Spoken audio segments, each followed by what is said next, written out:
দেখো বন্ধুরা, আমি কই কাজ করি। এটা জেদ্দা, সৌদি আরব। সাড়ে এসি আর এসি, এখানে 750 এসি আছে আমার এখানে। এই বিল্ডিংটা আছে প্রায় 100 এসি। এরপরে নেক্সট বিল্ডিং আছে আর 100 এসি। তারপরেও লাস্টে দেখা যাচ্ছে যেটা, এটা আরও 15-20টা আছে। তারপরে এই সাইডে আছে এসি মোটামুটি 200, সব মিলে 750 এসি আছে। এই দেখছো বন্ধুরা, এটা কিং আব্দুল আজিজ রোড। এই সাইডটা এটা হলো বাস্কেটবল, সারি এসি আর এসি।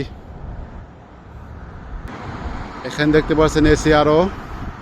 তো এটা 3তলা বিল্ডিং, এটার উপরে আমি এখন যেতে পারবো না।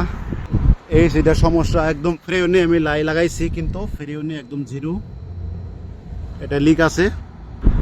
এই সাইডটা দেখা কিরকম দেখায়, ওই যে একটা বাড়ি দেখা যাচ্ছে, ছাদের উপরে এসি লাগাইছে, খুব সুন্দর এসি লাগাইছে। এটা খুবই সুন্দরভাবে কাজ করছে। চমৎকার ভিউ বন্ধুরা, দেখতেই পাচ্ছ সবাই।